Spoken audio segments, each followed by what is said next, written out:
Yes, sir. Yes, sir. Welcome to a new edition of Sports Shot 27. I'm your host, Jermaine Coulter, and today's special guest, we got a big one in the house tonight. This guy's from Orangeburg, South Carolina. He's All-American, All-Region, All-State, a Shrine Bowl participant. Also, he broke the record for most catches in a season with 108 catches. This guy played both ways in high school. Highly recruited, went to the University of South Carolina, where he was Playboy All-American in 1998. He also played with Anthony Wright, Steve Tannehill, Deuce Staley, Stanley Pritchard, a lot of other guys as well. And took it up to the league after that and went to the Miami Dolphins. Played there for about 4 or 5 seasons. And he had a lot of picks, a lot of tackles. Played with one of the best defensive back groups in that era. We got today's special guest, Mr. Arturo Freeman. What's going on, Arturo? Oh man, all is well, man. Appreciate you having me on your show, man. I'm super excited, man. This is Orangeburg, baby. You know what we I'm saying? That's exciting. That's exciting. That's definitely exciting for sure. Yep. Shout out to KJ. He's under the weather today. For everybody that's watching, we send our prayers out to him. So Turo, for everybody that don't know where you from, let them know a little bit about Orangeburg, man. Oh man, I'm from Orangeburg, South Carolina. Played at Orangeburg Wilkinson. Middle school went to Howard and Brookdale. For those who are listening in, elementary, oh man, Revlon. Yeah. Believe that? I mean, I probably, if I came to Orangeburg, I probably wouldn't know how to get there. I ain't even gonna lie. It's been a long time. Long time. I feel you, man. But from Orangeburg, man, I'm definitely proud Orangeburg dude. Always, just only going 30, 40 minutes away from home to University of South Carolina. I think I rep that city with pride, man. I've always loved my city to this day, So definitely, man, I'm an Orangeburg dude for sure. You know it. So when you started out growing up, who were the athletes that you looked up to the most? Who inspired you to play sports? Man, definitely, the inspiration came very close. My cousin Ace Moses actually started me in football. During that time when I played, I was a Chicago Bear fan, San Francisco 49, and everybody loved Walter Payton. Yep. Just because the 85 Bears, just because they look like us. Yep. You get what I'm saying? So at the end of the day, Ace Moses is the one who kind of saw it in me and was able to allow me to, he gave me my first set of cleats, first set of pads, some borrowed pads. You know how we used to do it. Yeah. I do believe that. South Carolina had a great middle school program back in the day, and I remember that was the inspiration. Him giving me pads, and I playing in the Hillcrest League. I don't even know what they called it then. Hillcrest. Hillcrest. So at the end of the day, I played there. I think I was maybe in 3rd grade. I played for probably that season. My mom didn't even know. Miss Freeman didn't even know. When she found out is when I had a game or practice and I hit someone and broke my helmet and kind of broke my nose. What? So she had to find out. Yeah, man. So you had the one with one bar back in the Hey, man, to this day, I don't know if it was just the fact that, some people may say, man, that's my cousin Ace at the time. He would say, that's how I knew you was going to be a good one. When that happened, I was like, I don't know if it's gonna be a good one or somebody didn't tighten that helmet. You know how that chin strap and all that. That's probably what it really was. Yeah. I don't know how good I was gonna be or anything like that, but definitely so, man. Hillcrest, then on to middle school, Brookdale and Belleville, the 7th to 8th grade middle school program. I think that was amazing compared to sports today, and places that don't even have sports. And me spending 20 plus years in South Florida and seeing how rich football is, I've always tell these guys down here, man, that it's amazing. You guys have the sun all year round, and I still think we still have a lot of guys coming out of Carolina that is just as talented as these guys in South Florida. Exactly. So what position were you playing in Pop Warner? Quarterback. Okay. So you're the best athlete on the team when you play Quarterback, top corner. quarterback. Play Yep, quarterback or running back. quarterback. I did play quarterback. I can't think of the coach name. He asked me. Actually, true story. I was played middle school quarterback. Both teams when we won the championship at Belleville. I was quarterback at Howard. I mean, not Howard, at Howard also, as well as Brookdale. And I didn't want to play it because I just, you get the butterflies and you just don't want to give hits, things like that. But I didn't want to play it in high school just because of that. Because at that time, I'm just kind of fast forward a little bit. Played both ways, played everything, but mainly quarterback in middle school and in Little League. Um, didn't want to play it in high school because, if you remember Anthony Googe, Yeah. Googe He's was still huge. around. Yeah, he's still Oh around. my God. He still look the same. Stop. No, he has no body fat. He still looks the same, bro. And he's like 50 something. Wow. I swear. He got a son too. Like I don't know if he played ball or whatever, but yeah, I saw him. As soon as I saw him, I was like, "You Anthony Goose." I was like, "Man, you look the same." Yeah, listen, man. You know what? Like I said, the inspiration was mainly at home, man. It was. I'm not gonna lie. I hate that it wasn't. The resources weren't there, but I think Orangeburg is special, man. Our families and people in Orangeburg made it happen. It made a way. I mean, a lot that goes on there, but a lot of the good and the positive stuff hasn't been said. We had a great historic Black college right there, and that's the inspiration is at home. And I'm not gonna lie, it was at home. For me, it was really at home. I can't sit here and say, oh man, I was inspired that much by Walter Payton and those guys. Yes, I love watching the NFL, but man, hearing the marching one-on-one, being down the street in my backyard, playing football when the band was playing halftime, listening to the game in my ear when those guys were playing, and all you hearing is the band and the celebration. The inspiration was home, man. Not gonna lie. You're right. Yeah, bro. I mean, it was there, literally, for me. It was. I mean, South Carolina State had so much talent in the late 80s talent. and 90s. I mean, you had so much talent came through. Then you were able to see somebody like a Robert Porcher go first round. Yep. I tell this story all the time to a lot of young guys, and they say, "Well, Coach, when did you realize that you were playing the NFL?" Truth be told, 8 years old. I knew it. I wrote it in the Bible. What? I knew it. 12 to 13 years old. Remember the program NYSP? Yeah, at South Carolina State in the summer. That's man, they don't have those when programs. I made it to the league, I told myself I'm going to find out how to put that program together because that inspired me, and I want to give back to Orangeburg doing something similar that way. NYSP, I promise you, the inspiration to go to college when I was on South Carolina State campus, and I'm telling the truth. Maybe I saw a couple light-skinned girls, and I was like, bro, I am going to college. I don't know if it's here, but I am going to college. I'm going to figure it out. And that was my inspiration. So I'm not, me being a kid from Orangeburg, I'm really, and this is the first time I'm really, really thinking about this, but the inspiration was truly at home. It was. Truly at home, man. For real. Yep. So you made that transition from quarterback to what position when you got into high school? Like you just went straight to defense and stayed on wide receiver, defensive back? Listen, I was blessed enough to have inspiration at home. I was blessed enough to meet, I think the year Coach Saxon stepped down for whatever reasons. And I was fortunate to be in the first class at Orangeburg with Coach Tommy Brown. Yeah. Man, I mean, making that transition to, not playing. My ninth grade, I didn't play football. What?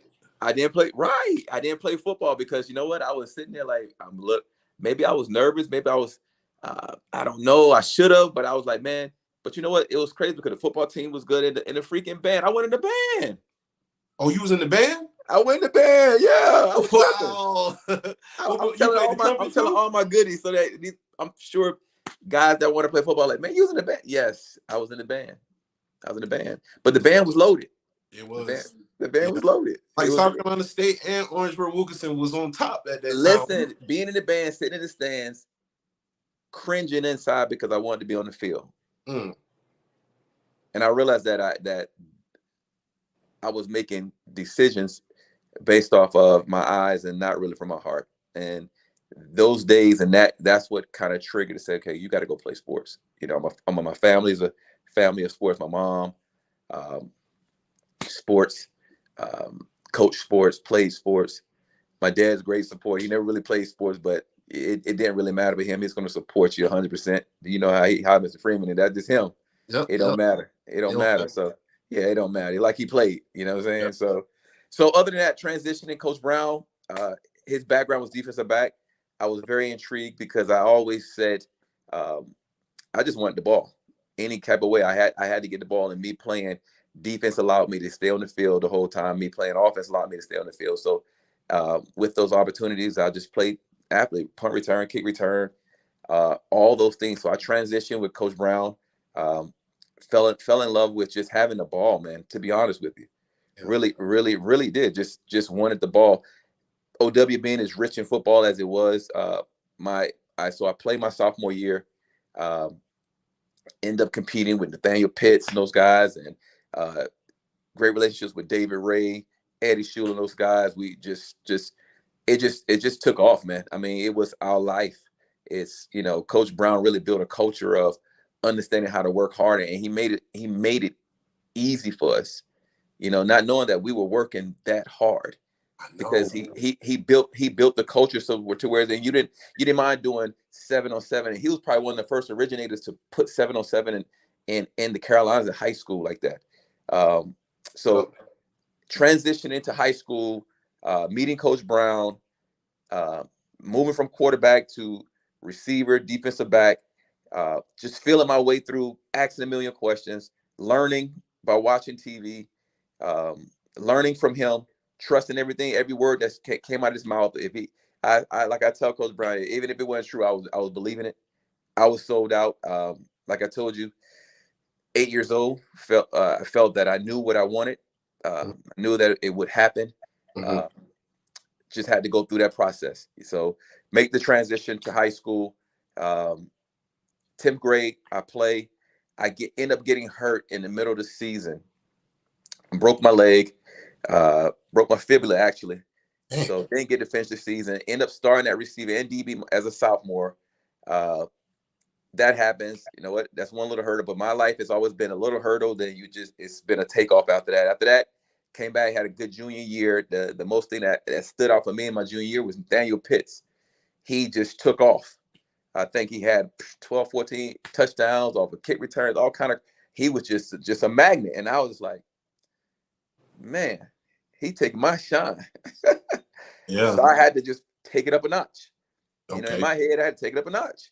Yep. I said, if I'm going to get opportunity here, I have to do 10 times better. And that's why I think that opportunity came where I was able to break the record. Well, actually, a national record, South Carolina and in the country with the 108 receptions. Uh, Wow. yeah, man. So that's how I see it. I mean, I'm sure if you'd asked me this 10 years ago, I probably would explain it differently. Getting a little older now. Yeah. Um, this is how I see it. This is how I regurgitated it and spit it out for young people today. A little bit of my little life journey and how it's playing out now. And from high school right now, transitioning with Coach Brown, 10th grade, 11th grade year, go out, and the most memorable part of my 11th grade year is I caught the winning touchdown. I think it was Rock Hill to go to the playoffs or something like that, the second round or the first round of the playoffs, I think it was. Okay. And ever since then, it's just something. It just clicked.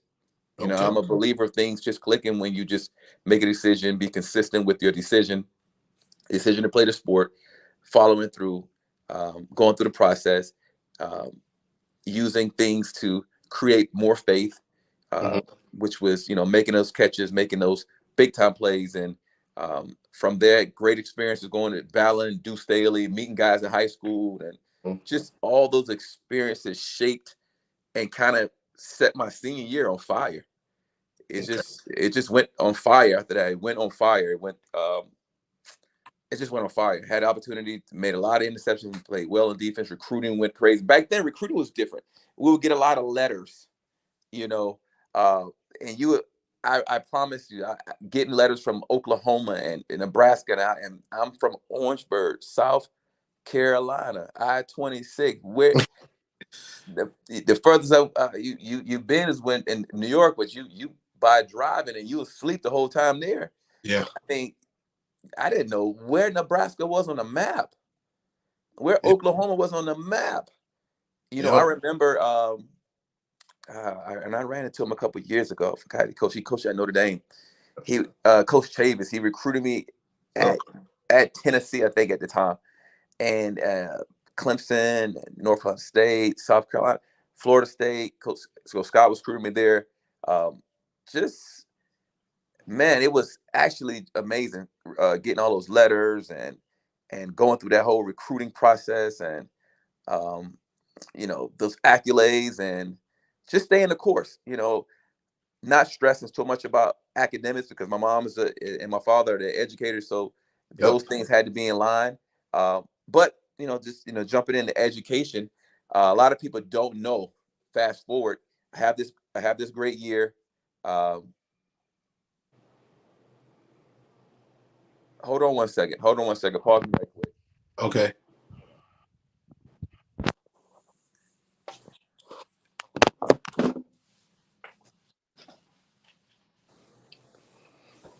Leah.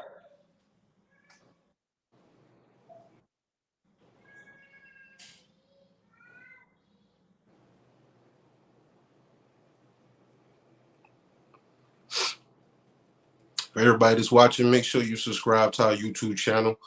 We have special guests, former Playboy All-American, former Gamecocks safety, Arturo Freeman, former Miami Dolphin, Green Bay Packer, and New England Patriot. This guy is one of the best athletes to come out of my high school. It's kind of like the blueprint. Got a couple other DBs that came from Orangeburg Wilkinson before him. But in my era, a little bit before me, this guy was he was kind of the, he was the bar. So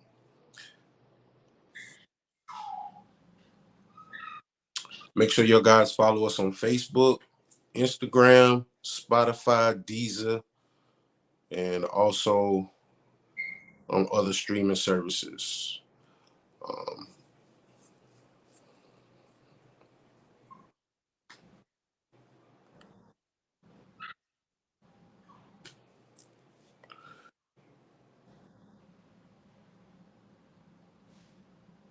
What's up, Carlos?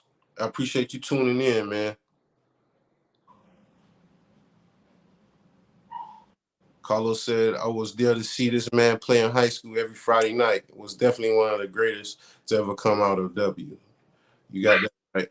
One of the most electrifying players. Taking it to the house, punt return, kick returns, wide receiver catcher, interceptions. Kind of like the first Charles Woodson in that era. Yeah, he did set the bar, Carlos.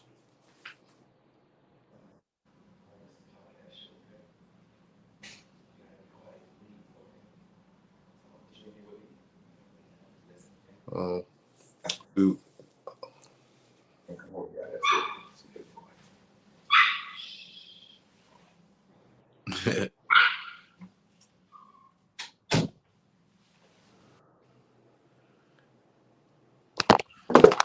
Sorry about that, man. Daddy duties. Yeah, I actually like grandpa duties. My wife son has and my how I'm glad we're on this show. My dog just got neutered, so I got two individuals, dog and a young kid. Yeah, little scary, the dreams, waking up, stuff like that. So all right, I'm back. So right, let me Carlos, hold up. Carlos Felder, I'm gonna give some of my audience some time to ask questions and do all that, and then we're gonna go right back into it. right. Carlos said, I was there to see this man play in high school every Friday night. Was definitely one of the greatest to ever come out of OW. And he said, definitely set the bar. He said, tell him I said what's up when he comes back on soon. So What's up, Carlos Carlos? said, what's up, man? Yeah, he always was at the football games, no matter what, away game, home game. Carlos is a big OW Bruin supporter, and he still goes to a lot of basketball games and football games. But back to you, Arturo. So in high school, you had people like Nate Pitts, Devon Hopper, Bernard Kidd, JD, Shout out to Eddie Schuler, for dropping dimes and getting the ball to you like he did. Talk about your teammates a little bit, and then we'll talk about the competition in your region. Oh man, great teammates. I sit back today and I said I apologize, and I hope that all of them can hear me. They go back. I apologize if I've been a bad friend. But you guys were amazing teammates. And you push the bar every day in practice. You push the bar just in training. Bernard Kidd being younger than me, great athlete. Nate Pitts being older than me, set the bar. JD always been a dog. Eddie, great athlete, real good athlete. Mm-hmm. I had a lot. I mean, those are my friends, man. Those are my classmates. Those are my teammates. Paul West, his brother Terrence. Oh man, my boy Ralph. Even if Ralph was on the field, he was just a good friend to us. You know what I'm saying? Yep. Shelton Benjamin. Oh man. What about Big Damian Young? Big D Young. But D Young actually opened the door for a lot of people. Felt they sleep on it. Big D Young, him making the decisions and making decisions to trust South Carolina, because all of our guys end up going to Clemson, Florida State after I left. You know, Woody and those guys really just Jennings, them boys just took the torch.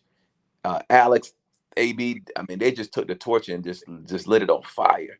And then I like I spoke with Alex, he's like, man, you opened the door for all of us and stuff like that, and paved the way. But I'm like, man, those guys paved the way for me. Gooj and those guys paved the way.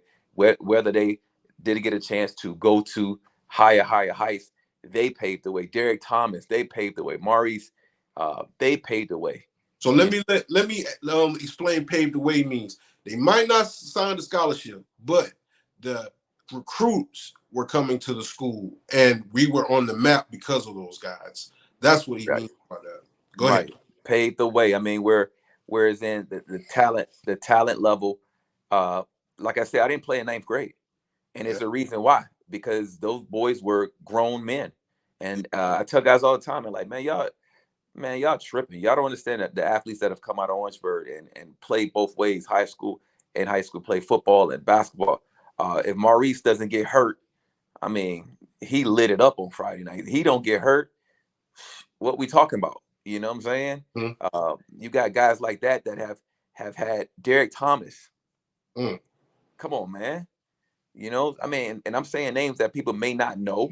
But if you're a real Bruin fan and you understand football, you know who I'm talking about. Yep. Anthony Gooj. Yep. Come on, man. Toss right. Before Steve Davis was toss right, toss left. Toss right, toss left, dog. Gooj, man. You get what I'm saying? Yeah. So at the end of the day, hats off to those boys. They open the door for somebody like me just to, cash in. The slot machine was already full. So talk about the competition in the Region 3-4A. Who were some of the guys that you faced, like Deuce Staley from Airport and Stephen Davis? Stephen Davis, Deuce Staley. Deuce Staley was listen, I have a great relationship to this day with Deuce. Him being assistant head coach at Carolina. Actually, you really plugging him, because that's one of my goals, is to get to the league. And we'll talk about that a little bit more. Get back to the league. But yes, Deuce. Always from Airport, from actually the first year losing the Airport to beating them, he set the standard, man. Deuce was just an amazing athlete, man, amazing guy, a hard worker, somebody who play hard, who go hard off the field, and he went hard on the field. So amazing college teammate for sure. Competition in the 3A, man.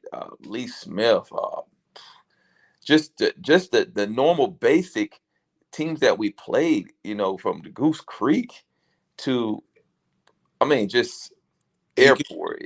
Oh my God. Jamal Reynolds, Jamal younger than me, but his older brother. I mean, how about Sammy Roach? You played against him? Sammy Roach, yeah. He young kid, young boy, man. We played against a lot of talent, man. A lot of talent, man. Raquel, Aiken, Northwestern. Oh my God. Just a lot of guys. And you know what? It was great to understand you played against these guys, and when you see them in college, they go to University of Tennessee and they go different places, and you like, okay, I get it. Yep. I get it. Like, we ain't far behind, guys. We've never been far behind. Don't ever Nah. get it twisted. Yeah. It's a lot of respect across the country, of guys that play in college that are from the South Carolina area. They know what OW is. Trust me, we on that map. Don't get it twisted. We've We put are. probably in the top 5 more guys out of one high school in the NFL. We're number 1. Right, right. So it's Yep. I'm just saying, you know Yeah. what I'm saying? I'm just saying. So at the end of the day, I mean, we need to get us a South Carolina Sports Hall of Fame in Orangeburg somewhere. Yeah. Somebody go ahead and make that happen. You Shout know. out to Woody. He just made the South Carolina Hall of Fame this year. Oh He man, got awesome, inducted. Yeah, it's him awesome. and a couple other players that's from South Carolina, like Robert Brooks, former Gamecock. He's Right. there too. I can't remember the other players, but it's a lot more that's from South Carolina. Oh Um, man, hats out to them boys, man. yeah. So let's talk about in high school. Was there any other coach that was trying to get you to play another sport since you was such a great athlete? Man, you know what? I tried my hand in basketball a little bit. Coach Norman, Coach David Lee, Cool. blessed the Yep. dead. Yeah, man, he coached me in ninth grade. I did play basketball. I got that Michael Jordan story. I didn't make the JV team for whatever reason. Uh-huh. So I played. I think it was B team. How we used to have a B team, JV, Yep. and varsity. Yep. I went and played with Coach Norman and lit it up. What? just running and playing defense and stealing the ball and shooting and layups, man. I wasn't great at all. But I tell you what, I had fun and I loved Coach Norman for what he stood for, and he believed in me, and it just carried over. He became my receiver coach at for the varsity, and I played maybe a couple practices with the varsity, but I didn't really fare too well with the varsity, only because it's just, my older brother, being a varsity player, didn't have a great experience, and I think it was, for me, it was a little bit more bitter and animosity concerning that, and I just really, my heart wasn't in it, so I really couldn't, you know, do that. And plus, Coach Brown he taught us to be different. You know what I'm saying? And despite what had probably happened with my older brother, it was more so, you do everything with class with Coach Brown. You do everything with class, and what I did in that spring just focused on track and 707 and things like that, and went through my recruiting process. I understand. So you're going into your senior year, and you got a lot of letters coming to your locker. Give us a few names of schools that are looking at you at that time. During that time, University of Tennessee, Florida State, South Carolina, North Carolina State, uh, um, Nebraska, Oklahoma. Oh, man, I think I had letters from everywhere. Clemson. Uh, they were just pouring in. I mean, small schools, big schools, and because then it was only the paper. It's a newspaper. I end up making, I think it was a Dixie Dozen team, something.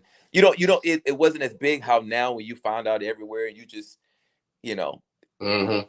it's just letters. You better have the address on file. You Yep. better not be staying at your grandma's house. You better make sure you got that mailbox and your Yeah. stuff is out there.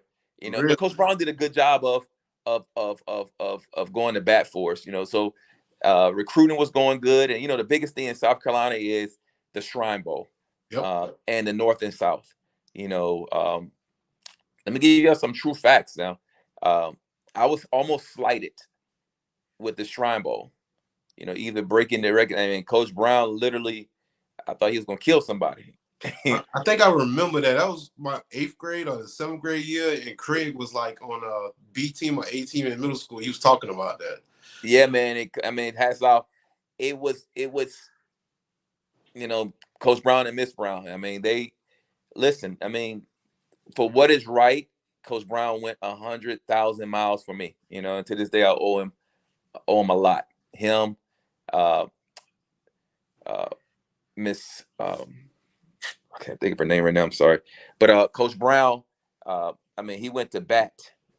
He went to Miss Phillips. Sorry. Okay. Yep. Well, the reason why I'm saying her, and I'll tell you about it in a minute after this. But Coach Brown went to bat for me concerning the Senior Bowl. Shrine Bowl, and he made it happen. Those guys, they recalculated things, and they were like, "Yeah, you're right." And they tried to give me a hard time there, but that's when I made a decision. When I went there, I said, "Man, you guys gonna be reading about me," And when I was there, because I felt like, what, hey, I ain't got to play a dime. It was good enough for me just to have my name called, and I'm going to represent Orangeburg Yep. Camera went out. So what I was saying there, a fun fact there was the fact that Miss Phillips. A lot of people don't know I didn't make the score coming out of high school. I mean, I knew because, you know, that was when I was coming in and you had to sit out a year before you went to. Yeah, I had to sit out a full semester. Yeah. When when I when I when hold on a second. All right. Mommy's calling. Go. Mommy's calling. She's outside. So yeah, I had to sit out. So it was not because of grades or anything. Everything was amazing. Schoolwork was done, um, and I didn't make the score. I understand. You're talking about SAT or ACT score, correct? Yes. Yeah. I understand. So what did you do in order to hit that bar to get where you needed to go, which was So I Carolina? mean, what Miss Phillips, what she instilled in me, man, was she said to me, she said, it wasn't about. Hold on a second. All right. Pull the chair. Pull it towards you. I got it.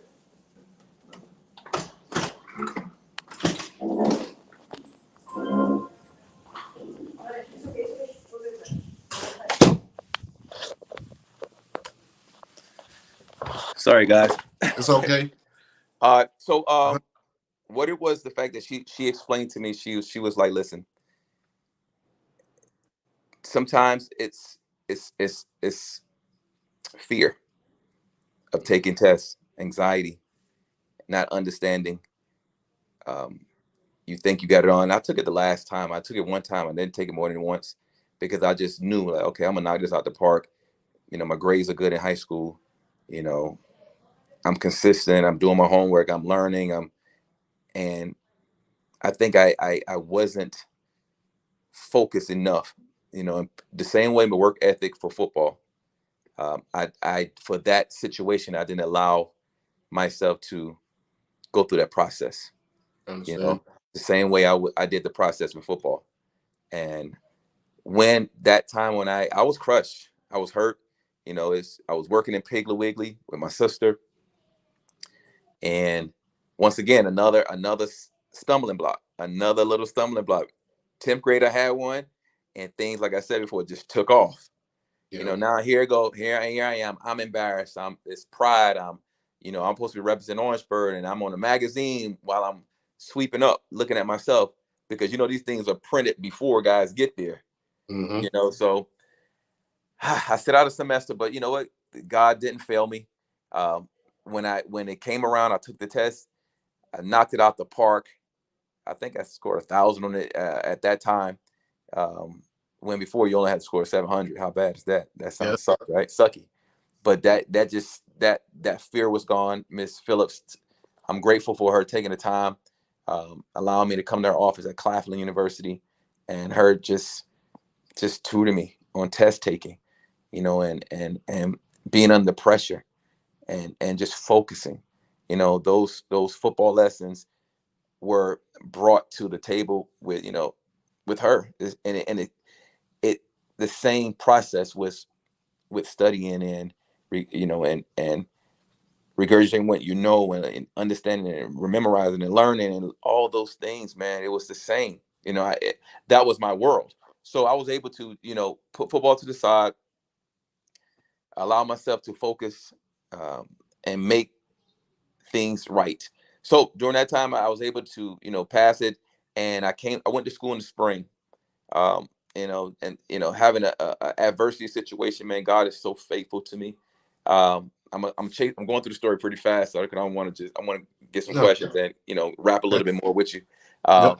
So I set out. Miss Phillips allowed me to be great. She really helped me. She got me over the hump. I passed the SAT. I go to school in the spring. Um, at that time, I went to spring with a suitcase. I don't know if my clothes, I'm nothing to my mom and them, if my clothes were dirty or not, but I had to go.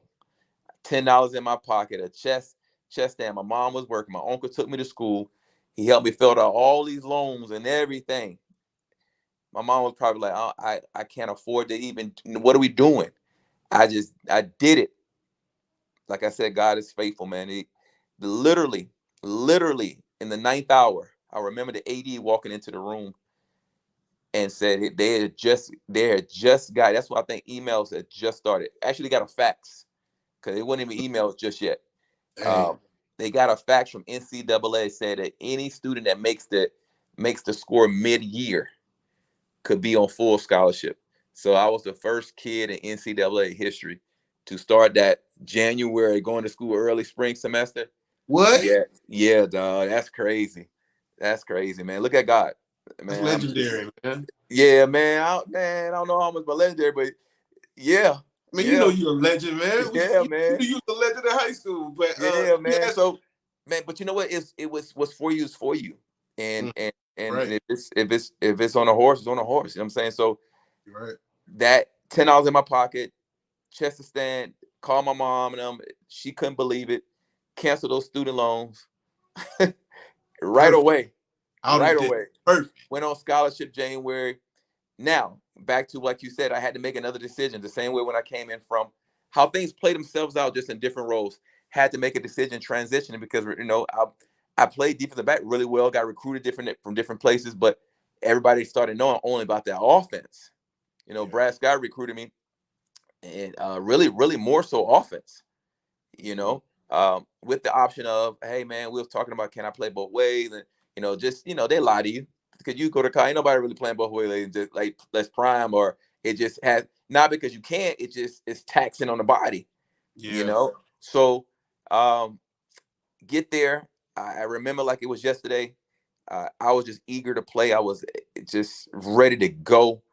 Moving into the dorms, had our first meeting for spring ball. Um, Walked into the receiver room. It was maybe like 9 to 10 receivers in there. Uh, and I looked in there and I sat down for a second. I said, "Hey, hold on, I gotta go to the bathroom." I went outside the door and I said, "Man, look, it's one freaking ball, about 10 to 12 dudes in here, man. One ball, 10 to 12 dudes, man. And we run the spread They offense. covering the spread offense, Man, man. I ain't getting that ball, man. Not Toby off K, top. man, I ain't getting that ball. I mean, man, trust me, I know I would have to work, but I'm like, man, what will allow me to play receiver and DB at the same time?" I walked in that defensive back room and I said, "Man, I'm beating all of y'all. You said that to him? All of them. I got to play. Play free safety, man. It gave me the opportunity to be a receiver. When the ball in the air is my ball. Um, and do what I naturally like to do. I like to hit people. I like to run. I like to that's what I do. Yeah. You know what I'm saying? So I made the right choice, obviously. I was able to be freshman all SEC, make some All American honors as a freshman. Um, Yep. was able to just to continue that road, man. So I'm gonna stop there and we'll continue. What you got for me. Okay. So let me ask you, who was the player, coach, or student or administrator that welcomed you to the Gamecocks? What made you go there? What was the aspiration? And you said, man, I want to go there. I mean, was it because Trimbo. close to home and your parents could see you, or what was it? No, man.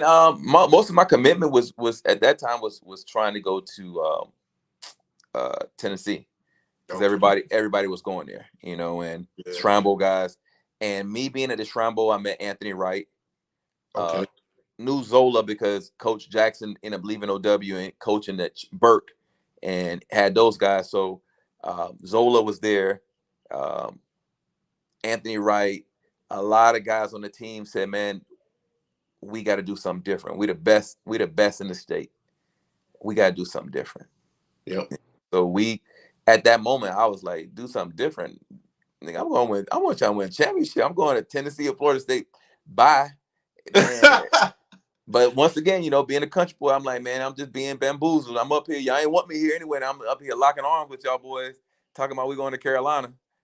or let's stay home or do something different. But I ended up meeting Coach Scott, who recruited me at Florida State, and was able to sit home with him with my grandmother, and he made peace with her.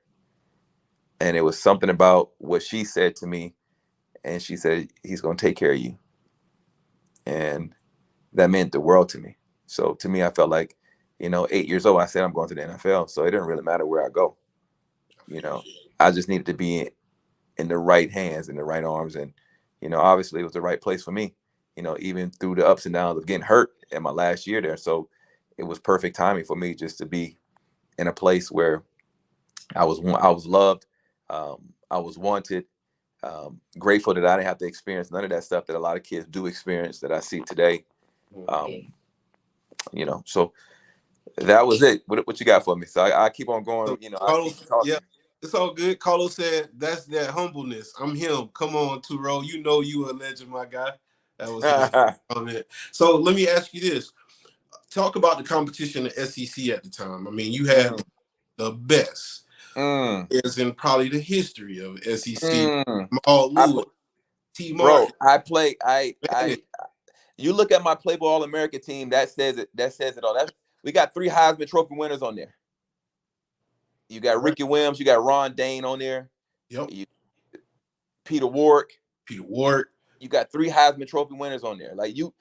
When I play, you come on, man. You got Dre Bly on there. Dre Bly on there. Myself and Anthony Poindexter with top 1 and 2 safeties in the country. You got Antoine Winfield that played at Ohio State on there. You got David Boston on there. You got Dat Wynn on there. Yep. You got Andy Katzenmoyer on there. Yep. Come on, man. Look at that. Look at that team, man. I be trying to tell people, I tell them, man, y'all look at that team and y'all playing. You know what I'm saying? I laugh. Like, listen, I'm not in the Hall of Fame yet, but hey, I mean, I should get a vote or two. I mean, come on. You know what I'm saying? You know what I'm saying? My competition was thick when I was coming through, Bro, I had played against. Listen, I tell guys all the time, even if you didn't play forever in the NFL, guys are more respected for what they did in college. I played against Florida when Florida won that championship with Chris Dorn, with one of my good friends, Fred Taylor. Fred Taylor was a grown man in college. Grown man. Yeah. Going out to the swamp, getting 2 picks in the swamp. Who else got 2 picks in the swamp? Nobody. Come on, man. Nobody. What we doing? I mean, listen. Bing bong. Orangeburg, I love you because if y'all give me my flowers, I'm good. That's it. That's it. I'm hometown. That's it. I'm good. Yeah. So at the end of the day, yeah, man, SEC was just what it is, man. I think these kids don't get it, man. This SEC was the real deal. I get it why they want to go and be their own conference, their own show. They deserve it because some dudes that came through there. Them dudes done revolutionized the NFL. Stop playing. Right. So at the end of the day, that's just what it is. It's SEC, then it's Power 5. How about that? There you go. So talk about the CarQuest Bowl, man. You guys won the first bowl in school history in '95. Y'all went down there to what, Jacksonville? Yeah, you know what, man? I missed out on that, but I enjoyed all the fruits of what them winning because I came in the spring, remember? So that's right. So but from what they say, they had a great time. I enjoyed spring because it was light, it was easy, it was everybody was excited about the winning. Being at Carolina, we a lot of us that made a decision to go there could have went anywhere else. We feel that we're the ones that made the sacrifice to build what Lou Holtz came in and built and gave to Spurrier. Yeah. So, but other than that, man, I mean, like I said, the SEC was just real deal, man. So talk about your senior year. You guys had Anthony Wright at quarterback. I think Deuce Staley was in the backfield. This was your last year. I think you got injured the year before, and then no, I got what it was. All right, that's my junior year. My junior year, we Anthony Wright, Deuce Staley. We beat Clemson that year. Actually, it's my junior year. Maybe my sophomore year. Deuce was like two in front of me. My sophomore year, we beat Clemson in Clemson. I made first team All SEC that year. My junior year, I led the SEC with 6 picks. I think second or third in the country. second in the country in interceptions. That's when I made the All-American team. Should have came out, was rated number one free safety in the country. Yep. I just love school, man. I don't know. That's just one of my bad mistakes and things like that. But going into my senior year, Deuce was already gone. Anthony was there. I got hurt the last day of 2 days going into my senior year, man. Was it like a field goal unit, something like that, practice? Bro, it was, yes. I mean, and my coach got fired after that. How about that? Wow. Yeah, Brad Scott got fired after that. It was, you know what? My coach called me and said, "Hey, Freeman, come show these boys how to do it." And I'm something like, "Don't do it." And it was a punt block game. And I was on scout team for it. It didn't even make sense, but I'm grateful because if I'm not there, you don't know not that you don't know, but you don't really get it who John Abraham becomes. So, a scout told me, "Hey, I came to see you and found John Abraham." Wow. So John ended up playing 16 years in the league, man. And come on, man. I'm grateful. I'm grateful for every opportunity and being one of the first DBs to go and start a long legacy at South Carolina. Every year, defensive backs going in the first round, and it's just running, putting more DBs in the league than anybody at little South Carolina. So on that note, I got a highlight for you. So let's go ahead and get into it. This is called South Carolina University DBU. All right. Stay with us. For everybody that's watching, make sure you hit that subscribe button on YouTube. Follow us on Facebook, Spotify, Deezer, and Instagram. We have former Playboy All-American, University of South Carolina safety and Miami Dolphin, Arturo Freeman. All right. Hey, stay with us, Arturo. I'm going to play this clip, and I'm coming right back to the screen. Okay? Sounds good. All right. The modern line traces its roots back to Terry Cousin, but the history goes back further than that. Bobby Bryant, who weighed 140 pounds when he graduated from high school in Macon, Georgia, is actually the godfather of one of the most impressive lineages in college football history. Bryant was drafted in the 7th round of the 1967 NFL-AFL draft and played 13 seasons for the Minnesota Vikings, starting a streak of South Carolina defensive backs filling up NFL rosters that hasn't stopped. Rick Sanford, now a Columbia chiropractor and talk radio host, continued the trend in the modern era of the NFL. Sanford was the first South Carolina player at any position to be selected in the first round of the NFL draft. It figures he was a defensive back. Sanford was taken number 25 overall in the 1979 NFL draft and went on to play 7 seasons in the NFL, 6 of those with the New England Patriots. In all, 27 South Carolina defensive backs have been selected by the NFL, with 13 players chosen since 2002. Earl Johnson, Norman Floyd, and Brad Edwards, who played 9 years and nearly won a Super Bowl MVP trophy, followed in the 10 years after Sanford. Things really took off in 1997 when Cousin signed a free agent contract with the Chicago Bears. Cousin played 12 years in the NFL, starting 69 games and making Gamecocks defensive backs a hot commodity. "If you want to play at the next level and you play in the secondary, it should be a no-brainer," said former Gamecocks cornerback Sheldon Brown, who was taken in the 2nd round of the 2002 NFL draft. "If I was a parent with the success rate of the DBs leaving here and going there, I would definitely want to send my kids to South Carolina. It's a tradition." From 2004 through the 2012 season, Brown started at least 14 games each season for the Philadelphia Eagles and Cleveland Browns. NFL scouts and general managers know to look for South Carolina products in the secondary, according to Brown. Without a doubt, especially right now in this era because you have one after another that is learning from the guy in front of him, Brown added. While safeties like Co Simpson have gotten into the mix too, South Carolina cornerbacks have carried most of the weight of the tradition. In 2011, 5 of the NFL's 64 starting cornerbacks were South Carolina graduates: Brown, Jonathan Joseph, Andre Goodman, Captain Munnerlyn, and Dunta Robinson. Chris Culliver was a rookie backup that season as well. In 2012, Gamecocks cornerback Stephon Gilmore was selected number 10 overall by the Buffalo Bills. Fred Bennett, Stoney Woodson, Emmanuel Cook, DeAndre Island, Willie Offord, Arturo Freeman, and Lee Wiggins have also been part of the history in one form or another. "It just shows the type of players that the university produces year in and year out," Joseph said. "I think it's always going to keep going." The standard set by past players at the position is one of the reasons Joseph thinks the streak won't stop anytime soon. "That is a big factor in it. A lot of the reason I came here is because of Sheldon Brown and Dunta Robinson," Joseph said. "Those guys kind of paved the way for me. It's always about playing at a high level and being accountable on and off the field and setting a good example for the younger guys and being a role model. They schooled me and taught me the ropes." Goodman was drafted in the 3rd round in 2002 and played 10 years in the NFL before taking a job mentoring South Carolina student athletes. The fact that these guys have been able to take this position at this university and then transition it to the pros and have great success like they have had, there's a great sense of pride that comes along with that. Something recruits start to recognize when they hit this campus, Goodman said. Those are the guys I am rooting for on a regular basis because it gives you a sense of I'm still playing the game through them. Yes, awesome, sir. Man. Yep, that was a nice segue right there. You walked right into it. So let's talk about DBU, man. Like, oh man, go back. Did you go back and meet some of those guys after you left and work I out? have. I had the pleasure of going back, watching the Alabama game versus South Carolina when we beat there. But got a chance to meet Stephon Gilmore. Then actually, my mom actually coached him. I think taught him in middle school, something like that. But to this day we're good friends. Worked with him a little bit. As when he middle of his career before he went to the Patriots, things like that. Yeah, man, I've had an opportunity. I just actually, how crazy, a guy just called me. One of my friends, Chachi, just called me maybe about a week or two ago, right before and then after the draft, to get on the phone with the defensive back that just got drafted from Carolina to the Dolphins.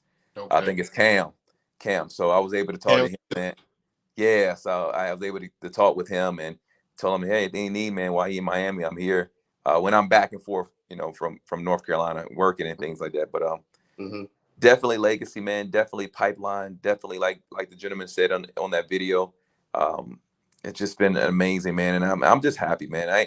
My name ain't got to be called at all. I know with the blood and the tears and being on my back and has paved, the way. So and so I'm excited about that and it's still yet to come, man. It's going to be so many more kids come out of that backfield at the University of South Carolina, and I'm going to keep rooting them on till it's over. All right, what you think about Spencer Rattler? Oh man, I think he came on strong at the end of the year. I think that's just what he needed. I think we saw what people saw him coming out of high school. I think if he just go in and just have some fun, man, and kind of let his hair down a little bit and relax and just, be that leader that he can be, I think they'll be fine. I think they have a lot of big wins last year that they can pull from or draw from. Interesting to see what they're going to do on offense this year. I think defense they'll still be solid. I like a lot of things that they did last year, but most and truly what I saw was just energy and effort, man. And they didn't do nothing too special. It was just a lot of energy and effort, man. The kids love playing for Beamer, and they, it's finally catching up to everybody in the program to know that, man, they can win. Just be consistent. They can win. Culture changed immediately when he got there. Yeah, no doubt. Must champ. So let's talk about going into the NFL draft. That's the next step in your life. Talk about that experience, getting ready for the combine and things of that nature. I ended up going to New Orleans, training with Tom Shaw. Had the privilege to be meet Lavernius Coles, end up being good friends with him, training with him. That experience was amazing.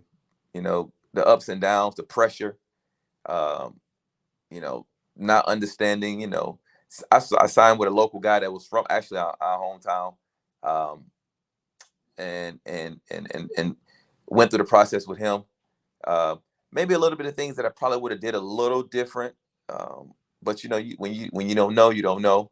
I was just grateful just not to be hurt. End up getting hurt and have those little freak accidents. I was just like, I'm good. I don't matter where I go. I'll get there. If I get there, my name is called. I'm happy to be there and do what I got to do. I was just like so ready to get out of college and and not be hurt. 3 years without being injured, coming back in last year and getting hurt and coming back after that and a freakish accident again. I was just like, okay, I need to be done with South Carolina. I gotta go. I gotta go. My welcome out too much, sir. Right, I'm tripping. I should have been gone 2 years ago. What I'm doing? If you could leave early back then, you would have been gone, man. Gone. For real. Like after your junior year, that was gone. gone running, useful. skates. Oh, yeah. I should have left. That's me. But you know what? No regrets. I can't go backwards. And so that process was amazing. Hats off to every kid that goes through the process. It's a life-changing event. No matter where you get drafted in the draft, because just hearing your name or seeing your name come across that you become a part of a brotherhood that's second to none. That I'm grateful to this day. All right, cool. So you get picked up by the Dolphins. I think Dave Weinstein is the coach doing that. Jimmy, I guess Jimmy was part of that draft, and Dave Weinstein was my coach. Mm-hmm. Yeah, man. I get a call from actually Jim Bates, my D coordinator, and said, "Hey, and Dave, hey man, we're gonna draft you, and we're just happy you're here, and we look forward to you. And this is what we do." And a lot of guys that have felt in the draft, things like that, and Zach Thomas, Sam Madison, Pat Surtain, Jason Taylor, guys that have things have happened, and they're left there, and I was able to come in on a veteran defense. That it's tough to play as a rookie with the Dolphins. Y'all had 20-something interceptions that season between all of y'all? Yeah, man. It was stupid. So I learned a lot. I was, the routine was very simple. Play with Pro Bowlers, play with Hall of Famers. Simple defense. It was all fundamentally sound. Got a chance to play with the great Junior Seau. Yep, and Zach Thomas. And Zach Thomas, Jason Taylor, Brock Marion, Sam Madison, Pat Surtain. One of my college buddies, Terry Cousins, I played with him. Yeah. Terrell Buckley. Buckley from Florida State. Yeah, man. So I was, man. Man, y'all was loaded in Miami that man. Y'all was loaded. Man, listen here, man. Fun day. And guess what? Still friends with them to this day. Just actually talked to Brock the other day, Sam a couple days ago. Me and Pat have texted. Still relationship with them, and it's like yesterday. So I was just grateful, man. Definitely grateful, bro. That's great, man. So you played in the AFC East. You had competition like the Patriots, the Bills. You had some cold games. SEC all over again. Cold games. In November, December, going up in Buffalo and playing on turf. At that, it's like playing on cement that's frozen. Right. Back then, that stadium was garbage. that carpet was hard as my tile in my house right now. Dang. Yeah, man. Terrible. About to tear up knees and ACLs and stuff, man. Terrible. I remember playing in the snow in Buffalo when Ricky Williams broke O.J. Simpson's record. Mm-hmm. Ice about 2 inches off the ground, and nobody wanted to tackle him. Ain't nobody, yeah, man. It's like, come on, man. Like, listen, man, greatest running back I've seen him play in person. He is? Yeah. He's that tough to tackle, bro? Oh, man, I wouldn't know. I mean, I played with him, so I mean, with him, yeah. I guess to everybody else, they ain't want no parts of him. Nah. Yeah, man. So I got some highlights, man, when you played for the Dolphins, man. We're going to go ahead and get into it. Everybody make sure you subscribe to our channel on YouTube. We have former Miami Dolphins safety Arturo Freeman. We're going to go ahead and get into this clip. Stay with me, Arturo. We'll be wrapping it up soon, okay? Sounds good. All right. With Miami, they're 5-1 at home, a much better team at home. They'd lost 2 in a row. They're playing Atlanta. Dave wants that. Sees Jay Fiedler, not his fault, but pass chip into the hands of Ray Buchanan from Louisville. Of course, Fiedler's from Dartmouth. And it's going to look at Ray Buchanan. It sets up a touchdown, eventually 7-0 Atlanta early. Later in the first, Chris Chandler returns the favorite Brock Marion. Remember, he had the big game on the Monday night. He's gone. 26 yards, so 2 defensive plays set up. Well, one is an actual score, 7-7. Arturo Freeman hits Chandler second quarter. Chandler 400 yards last week. Injures his right elbow. He would not return. Meanwhile, for Miami, it's Fiedler. And when a youngster with some wheels is Travis Minor. He's got major speed, Tom. 17 yards, 14-7 Miami. Now it gets a little strange. Fiedler, 20 seconds left in the half to Chris Chambers to the one, but he fumbles. But wait a minute.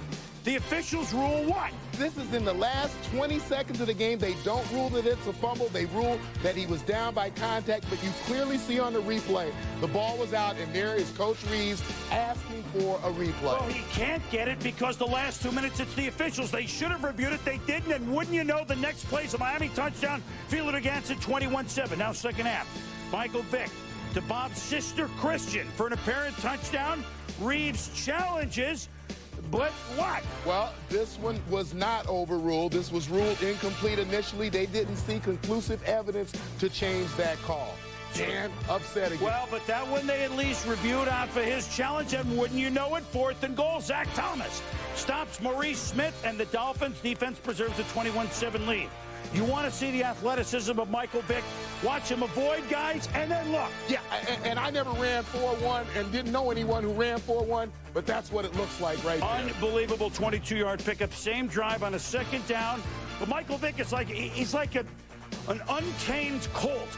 You're going to get unbelievably great plays, but then you're going to get throws like this. And Patrick Surtain has the ball for Miami. Big play Dolphin defense until Brian Finneran begin again. Fumble. Bob Whitfield. And this is the definition of rumbling, bumbling, stumbling. There it is. There's your definition, but it's Falcons ball. So what does Vick do? Watch this throw as he scrambles and oh my goodness, the Sean Jefferson moving on up down to the what? 1st and goal. Vick to Derek Rackley for the touchdown. So all of a sudden it's a 21-14 game. Falcons have stopped him. Just over 5 to go. Vick. Zing! Is he Randy Johnson or what? 34 yards to Terrence Mathis. 2 minutes to go. Vick has got a blocker, but a nice play by Lorenzo Bromell, shedding a tackler and stopping Vick. 3rd and goal, minute 15 to go. Bob's sister Christian, motor in. Zach Thomas stops him short, or was he? Well, here you're going to see the ball cross the plane, but certainly a question as to where Christian's legs were, whether his knee was down. They reviewed it, said inconclusive, and wouldn't you know it, on 4th down, the defense holds Dan Reeves. You can boil an egg on his head right there, and the Dolphins win 21-14, and in the process, they clinch a playoff berth with their 10th win of the year. More on the Falcons side in a moment, but give Miami the props. They're 6-1 at home with a home game left. Well, they're a team that lives by their defense. They live by the fact that they have to make a few big plays offensively, but I thought the defense today really came to the forefront, made some plays for them, got the ball in the end zone for them, gave them that win. That's absolutely what Miami is based on, and they won it. So now. That was a dope game. Yeah, man, listen, them boys were mad at me at that game. Why? Because I hurt Chandler. Oh, and Michael Vick got his debut start. That right. That was the beginning. I just watched that. I was like, man, this is the first game Michael Vick started, because I remember, I went to a couple games that year in Atlanta because I was. He went bananas. Them boys look at me like, man, bro, really? Like, bro, this is a blowout game, and we gonna, and you hurt Chandler. Like, bro, really? I'm like, what I'm supposed to do? I'm trying to play. I'm trying to make him play. Right. All right, I got one more, man. One more. This right here is like, you got the GOAT on this one. Okay. All right, we can come right back and talk about this one. As formal when it comes to NFL football. Bill Belichick's Pats scored first NFL record 18 straight games, 21 including the playoffs. Let's add one to each of those numbers. Brady, Kevin Falk, 31-yard touchdown. Patriots waste no time. They are up 7-0. Later in the first, Patriots punting. All right, it's away, it's spiraling, and gravity takes it into the hands of Wes Welker. Look at the orange jerseys. Wes is delivering 100% fresh squeezed here. Gets outside. All he's got to do now is take the one guy to beat. There he is. And the Texas Techers going to trip over a tortilla. Down he goes. But next play, not a problem. Sammy Morris, he'll get Wes's touchdown for him. Just like that. 6 minutes left in the first. 6.5, we'll call it. We're tied at 7. Second quarter, same numbers on the board. Corey Dillon, another 100-yard game for the Pats, 121. His 11th touchdown of the season. That is a career high. Just been a man for the Pats. Let's go to the third. Pats up 14-10. Looking to add to it. Tom Brady. and it's, I'm sorry, Sammy Knight football. What that just cuts underneath there. Poor throw by Brady. Knight's got it. He's going the other way. No fumble on that one. We'll pick it up. Dolphins ball. They're driving. A.J. Feely in this one, 22 of 35, 198 yards and a touchdown. Darius Thompson gets that inside the 5. Next play, Travis Minor gets his number called and somersaults in. Dolphins up 17-14. The upset brewing in South Florida. Third time this season, the Patriots trail in the third quarter. Dillon going to take care of this, though. Outside, big game, moves him down into scoring position. Sets up Brady. Little play action to the big fella. And then he slips out of the backfield. Safety valve over to him. Dillon, his first touchdown reception as a New Englander, 21-17. Pats the game is well in hand, right? Fourth quarter, Dillon, big run up the middle. And then look out for the guy in the striped shirt down inside the 5-yard line. Next play, Brady to Daniel Graham. Back of the end zone. Patriots leading 28-17. This is easy. Been 34 straight games since the Patriots have blown a 10-point lead. Sammy Morris, it makes it closer with his second touchdowns. 28-23. 2-point conversion, no good. But, you get 2 minutes left in this thing. Brady, though, pressured. And there's Brandon Aiyabadajo. He's got it. Brady, last week threw him from the seat of his pants was a completion. This one probably should have held on to. Doesn't like that. And the Dolphins now have a chance to spring the upset.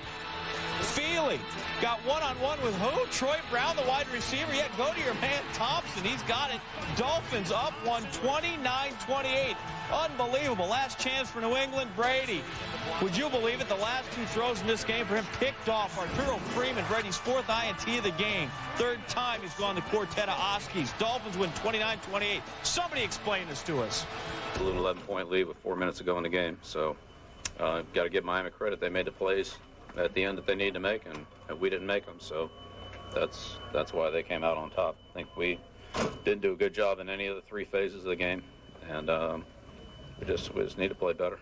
You just got to do your best to go out and rebound. And like I said, I'll go in tomorrow and I'll watch the tape, and I'll see the problems and I'll try to correct them. And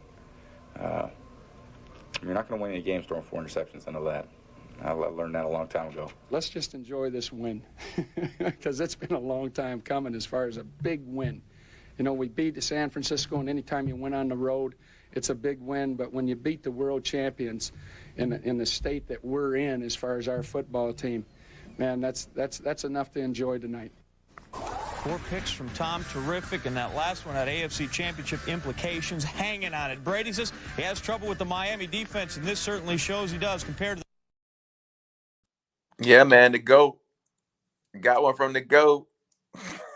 Yep. So you ended your career with like 160-something tackles, 5 interceptions. Your longest return was like 49 yards, 47 yards. Just talk about your NFL career and then what Arturo Freeman has going on right now. Oh, man. NFL career, man, just happy to be there, man. Honestly, man, I felt like I probably could have played 10 years and I realized today I ended up getting 6 in. I ended up going to New England for that season. It was very short, but I had a blast.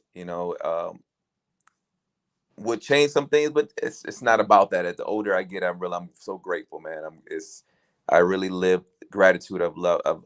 I'm living a great life through ups and downs.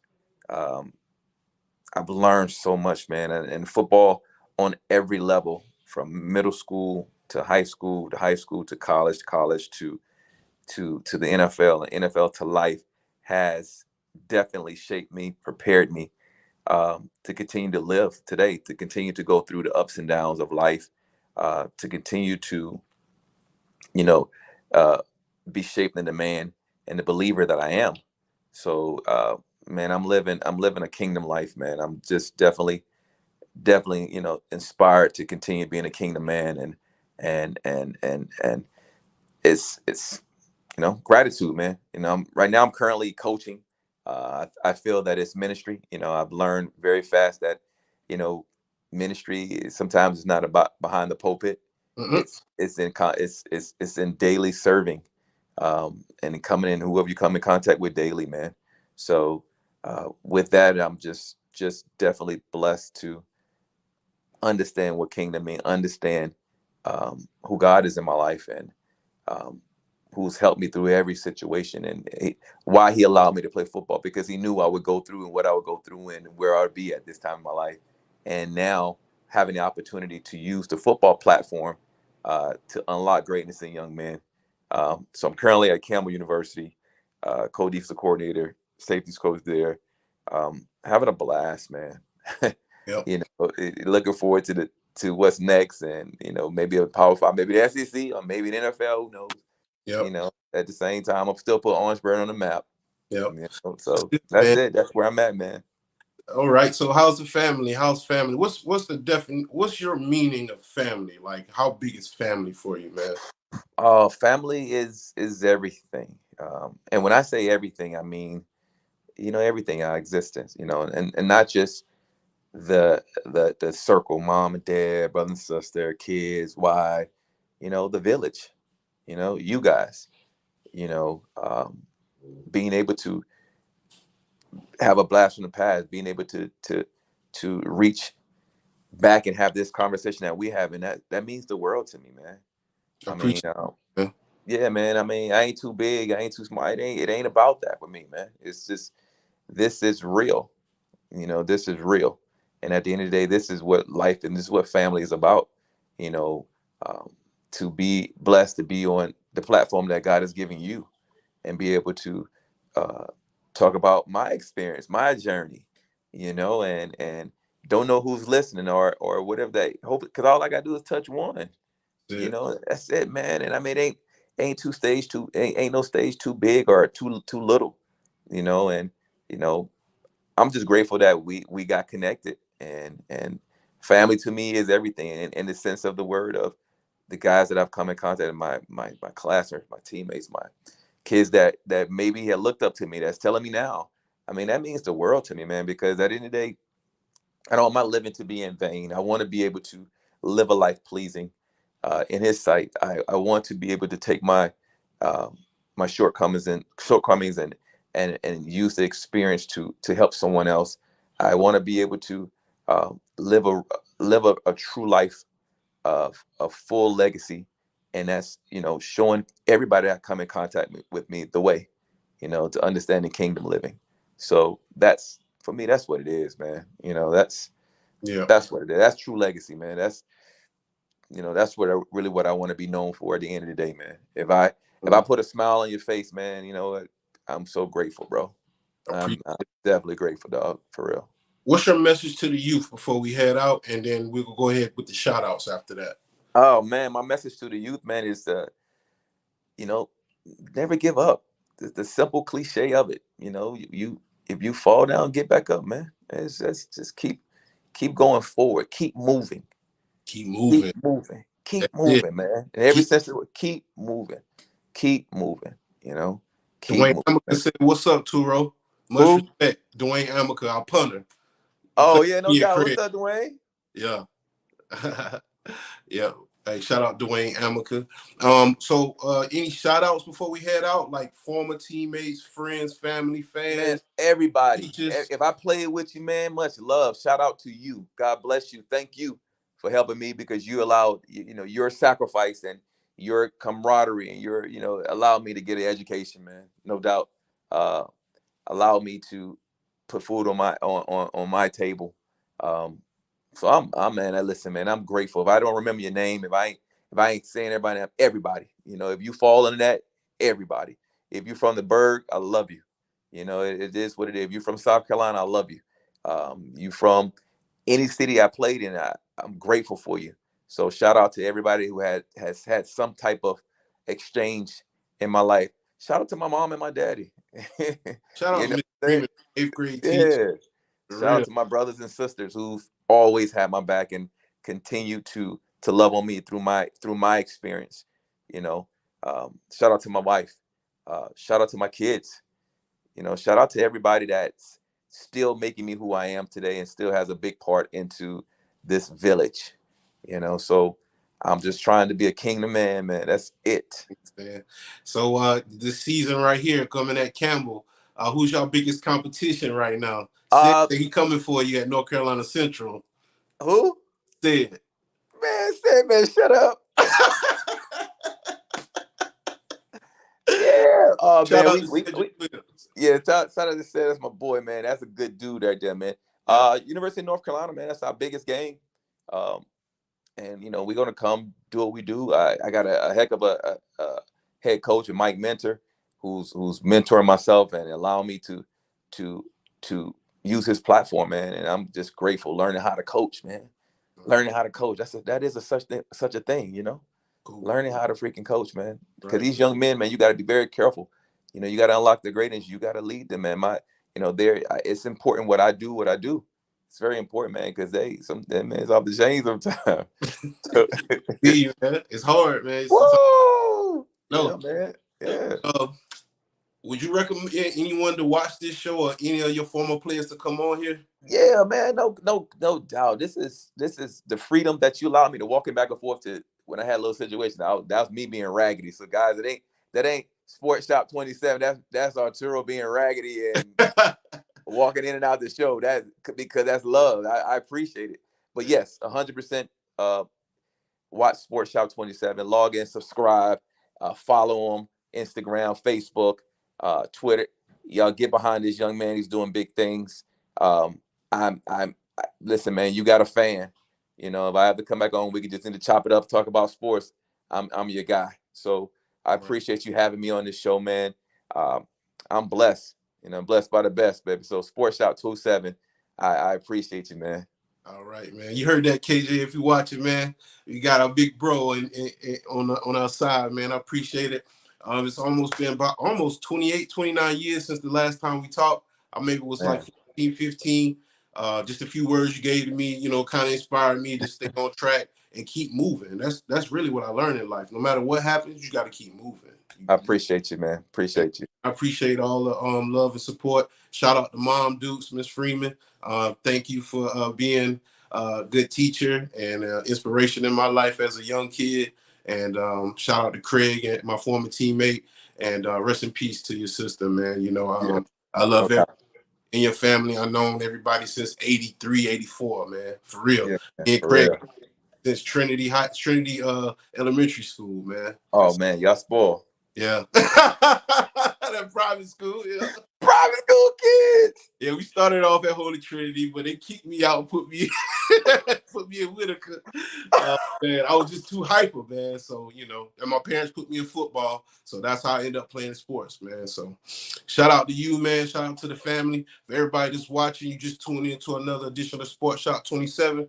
I'm your host, Jermaine Coulter. Shout out to KJ. I hope you get better, my man. And I'd like to thank my guest tonight, one of my big bros, man, former high school player, Arturo Freeman, all-state, all-region, all-American, and football pro, Miami Dolphin. All right? Until next time, y'all stay safe. Do what you got to do in order to keep moving. And it's not how you start, it's how you finish. All right? Okay. Salute. All right. Peace. Yeah, baby.